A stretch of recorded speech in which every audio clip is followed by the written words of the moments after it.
Platzkarten im Vorverkauf. Wir haben uns gebeten, die bitte aus dem Vorverkauf rauszunehmen. Dementsprechend gibt es Platzkarten am Sonntag nur an der Tageskasse. Wir können keine mehr Menschen verkaufen. Dürfen sie nicht.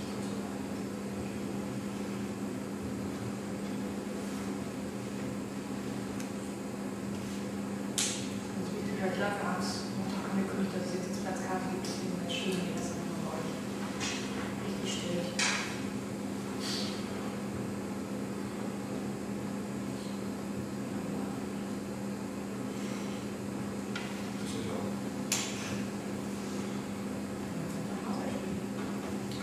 Wie gut. Reden Sie mal. Jetzt ist es so, dass wir als Mannschaft in dieser Woche nach dem Spiel gegen SV Duisburg auch in Nachbetrachtung zu dem Ergebnis kommen, dass wir dort sicherlich ein sehr, sehr schwaches Spiel angeboten haben. Wir hatten gute 8, 10 Minuten, aber über 80 Minuten lang war eben die Leistung nicht gut. Das muss man jetzt relativieren, insofern, wenn man uns vor dem Spiel in Viktoria Köln gesagt hätte, wir holen aus den nächsten 2 Spielen in Viktoria Köln Duisburg 4 Punkte, wären wir zufrieden in der Konstellation Sieg in Köln, dann das Heimspiel in Duisburg, da war das natürlich suboptimal. Fakt ist, dass eben das, worum es geht, die Leistung eben nicht gut war und von daher sind wir da in der Analyse relativ klar gewesen, relativ deutlich und auch sehr, sehr selbstkritisch. Auch die Jungs haben gesagt, dass eben wir an dem Tag kein gutes Spiel haben. Aber das Recht hat die Mannschaft auch mal so ein Spiel anzubieten. Wir haben in den vergangenen Wochen gerade mal 2 Spiele verloren, genauso wenig wie die Top-Mannschaften dieser Liga.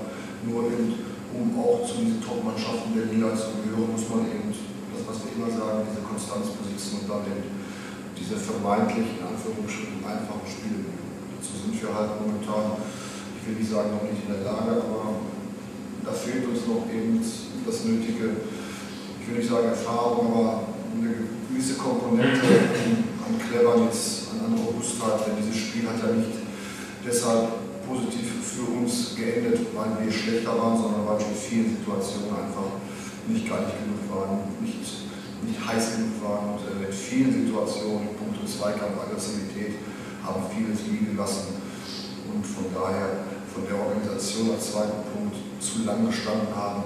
Das war der Punkt, warum wir das Spiel letztendlich so final gewinnen konnten. Jetzt geht es darum, Ausblick auf die nächsten Wochen mit Gladbach, Bochum, Lotte, Wuppertal und Siegen diesen November als, sag ich mal, ja, ich will nicht sagen entscheidenden November zu sehen, aber schon, sag ich mal, mit diesen 5 Spielen hast du jetzt Mannschaften auf der Agenda, wo du A, sehr, sehr spielstarke Mannschaften aus dem Bereich der U-Mannschaften hast, mit Gladbach und mit Bochum, auch wenn die Tabelle das so nicht sieht, auch wenn man jetzt sagen kann, Gladbach hat wieder 3 oder 4 Stück gegen Siegen bekommen, das ist die Mannschaft, da sind noch sehr viele Spieler dabei, die uns im letzten Jahr in 2 Spielen 8 Stück eingeschenkt haben. Das ist eine Mannschaft, die sicherlich eine gewisse Qualität in puncto individuelle Aus- und Fortbildung hat und die sich sicherlich auch gegen uns rehabilitieren will und auch zeigen will, dass sie besser ist, als die Tabellenstand aussagt und besser ist als das, was sie bis dato auch angeboten haben. Für uns geht es darum, diese schlechten Eindrücke aus dem Spiel gegen Duisburg wegzumachen, dorthin zu kommen, wo wir hingehören, nämlich das, was wir spielen können. Und da ist die Messlatte so Spiele wie Viktoria Köln über langen Zeitraum. Da wollen wir dauerhaft hin. Das ist das, was unser erklärtes Ziel ist. Und ich denke, da sind wir insgesamt also auf dem richtigen Weg.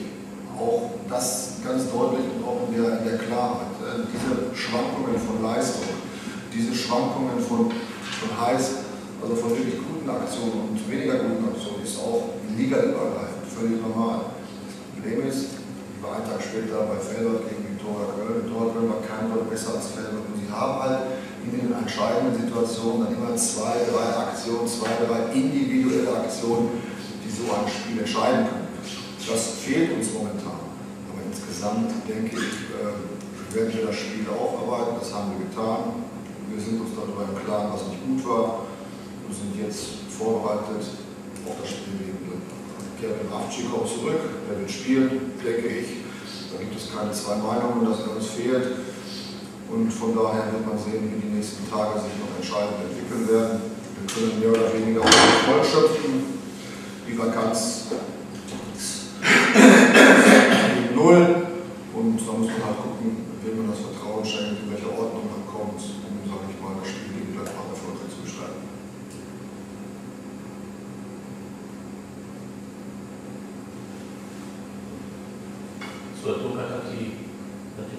zweiten Minute gestartet. Gut, ja, 80 Minuten sehr gut sich zeigen können, beschwerdefrei, ist auch die Woche über im Training und muss mal gucken, wie weit das mit ihm, was für ein Kader ist, aber er hat noch nicht, weil wie gesagt, der Kraftschub kommt zurück. Wir haben auf der Position, denke ich, eine gute Alternative und von daher muss man mal schauen, wie man sich da weiterhin entscheidet.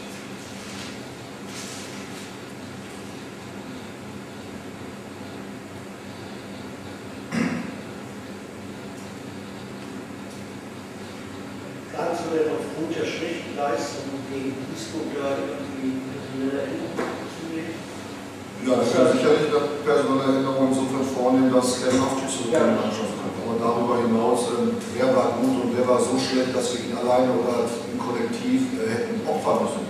Das heißt, ich werde Kevin Haftschütz mit Sicherheit ins Team holen, aber darüber hinaus ist außergewöhnlich viel zu rotieren. Also, sollen wir jetzt irgendeinen zum Opfer deklarieren? Das ist eine ganz, ganz schwierige Entscheidung. Wir sind durchaus in der Überlegungsphase, ob wir, sage ich mal, in einer anderen Ordnung, in einer anderen Konstellation kommen. Aber wir waren auf vielen Positionen nicht gut. Wir haben auf vielen Positionen unser Potenzial abgerufen. Aber nochmal, dieses Recht haben diese Spieler auch.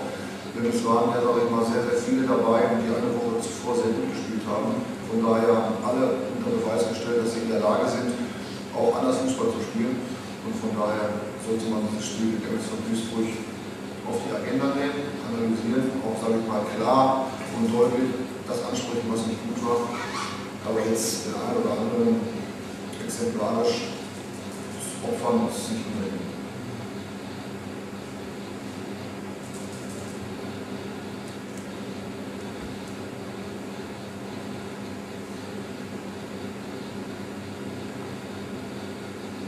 Das ist ja überdeutlich geworden, eigentlich, das, was du immer gesagt hast, dass ihr euch die Siege hart erarbeiten müsst. Und die Worte sind genau in diesem Spiel irgendwo nicht richtig angekommen. Man hatte den Eindruck, sag ich jetzt mal so, schon Mitte der ersten Halbzeit, dass ihr komplett den Zugriff aufs Spiel verloren habt. Ja, kann man so sagen. Wir waren ab der 10. Minute plus minus nicht mehr her im eigenen Stadion. Ich glaube aber nicht, dass es daran liegt, dass die Worte nicht angekommen sind. Wir haben es die ganze Woche über thematisiert, wir haben es videografisch untermauert, wir haben mit Bildern gearbeitet, wir haben alles abgerufen, was sage ich mal, die Methode. Die Spiele hast du überall und das sind dann so Situationen, wenn der Körper glaubt und auch der Kopf glaubt, dass wir irgendwie gehen, weil wir eigentlich besser sind, dann kommen solche Resultate zustande. Und dagegen kannst du dann letztendlich auch nichts machen. Und als Spieler merkst du das auch selber, aber du bist auch halt nicht bereit, nicht in der Lage, nicht gewillt, diesen Schritt mehr zu machen. Und von daher ist es halt optimal. Also für Torländer vielleicht sogar in gewisser Weise ein bisschen schädlich, dass man dann ein bisschen den Kopf abgeschaltet hat und gerade mit der Gewissheit dieses Sieges gegen Viktoria dann irgendwie sich schon zu siegessicher gemäht hat, wäre dann vielleicht ein Tor zum etwas späteren Zeitpunkt noch günstiger gewesen. Das ist müßig jetzt, das in der Form als Argument oder als Ursache geltend zu machen. Ich glaube, grundsätzlich ist das Spiel für uns sehr, sehr gut gelaufen. Wir haben die ersten 10 Minuten gut gespielt und machen relativ früh das 1-0. Eigentlich läuft sowas wie Bilder hoch. Es ist dann halt komplett anders gelaufen, als wir uns vorgestellt haben. Ob das jetzt daran gelegen hätte oder anders ausgedrückt, machen wir das Tor später, haben wir höhere Spannung über längeren Zeitraum. Ich weiß es nicht.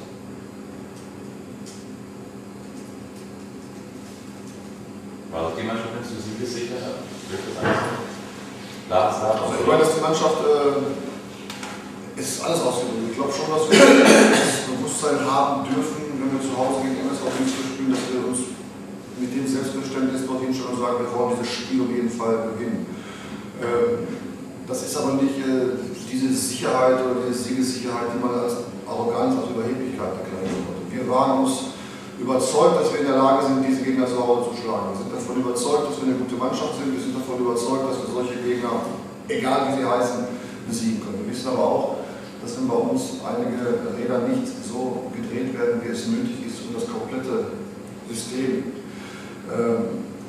in Bestand zu bringen, dass es dann eben nicht funktioniert. Das war der Fall. Wir sind auf vielen Positionen nicht mehr ins Spiel gekommen. Wir haben auf vielen Positionen, sage ich mal, nicht die Leistung abgerufen, die dazu geführt hätte, sich letztendlich das abzuholen, was für alle Beteiligten das Schönste gewesen wäre, den Sieg Denn ich glaube auch, das ist auch kein Geheimnis, es ist ja nicht so, dass wir gegen eine Mannschaft gespielt haben, die uns spielerisch, läuferisch oder von dem Spielgedanken her vor wirklich Probleme gestellt hat.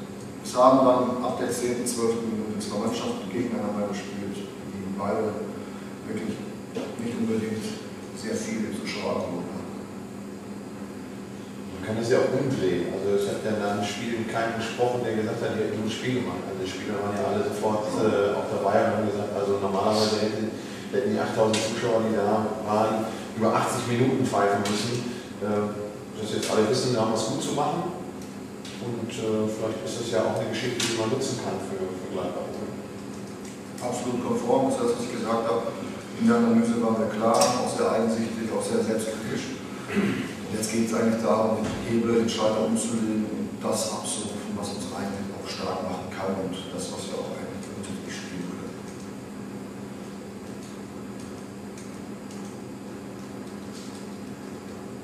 Nochmal ein Wort zu Gladbach. Was ist das für...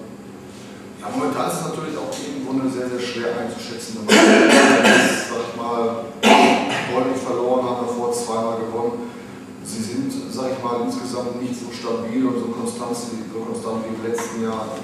Sie haben den einen oder anderen verloren, das ist sicherlich richtig, haben aber immer noch eine sehr, sehr gute Mannschaft, sehr, sehr gute Individualisten. Viele von denen waren auch noch im letzten Jahr dabei und ich habe ja eingangs gesagt, wir haben 2-mal gegen sie sehr alt ausgesehen. 2-mal mit 4 Stück sind wir sehr gut bedient gewesen. Von daher ist das eine Mannschaft, die individuell, wenn ich mir den Bieder angucke, der spielt immer noch da, er hat Wertwinkel, das sind alles sehr, sehr gute Jungs, die im Korb kommen. Das sind alles Jungs, die dann auch eine Erfahrung, eine Billetage ober unserer gemacht haben, also in der ersten Mannschaft bei denen. Der eine oder andere trainiert auch ständig oben drüber. Man sollte auch da nicht glauben, dass der Tabellenstand das wahre Leistungsniveau solcher Mannschaften nicht überspielt. Das Leistungsniveau dieser Liga hat sich ja gerade am Wochenende auch gezeigt. Krei, guten Punkt bei Fortuna Köln. Ja, Köln schlägt FC Schalke 04. Diese U-Mannschaften sind auf der einen Seite, kannst du an einem guten Tag sie alle schlagen, aber wenn die Jungs einen guten Tor haben, wenn die Bock haben auf U23-Fußball, dann spielen die nicht auch stündlich. Und von daher ist es sehr, sehr schwierig, da mit gewagten Prognosen. Wir gehen davon aus und wir bereiten die Mannschaft so vor, dass wir sagen, wir sind selbstbestimmt, wir sind gut, wir haben Qualität in unserer Mannschaft, wir sind in der Lage, solche Spiele zu dominieren, auch zu gewinnen, aber wir bereiten auch vor, eine gewisse Demut und den Jungs auch ganz klar erklären, dass diese Mannschaften sehr viel Qualität haben, sehr viel individuelle Qualität und die Aufgabe ist es, solche Qualität gar nicht zur Entfaltung kommen zu lassen. So wie es uns in Viktoria Köln auf eine Strecke gelungen ist, müssen wir auch diese Mannschaften frühzeitig bekämpfen, wir müssen ihnen frühzeitig den Spielraum nehmen, das heißt, wir müssen gut organisiert sein, unsere Box 30, 40 stehen und da müssen wir aus der guten Organisation final mit einer Präzision und einer Brutalität auch mal die Abschlüsse suchen und dann bin ich guter Dinge. Aber Gladbach klein zu reden oder sie, sage ich mal, klein zu machen, wäre der falsche Weg. Wir sind von uns überzeugt und das wird Gladbach aber auch sein.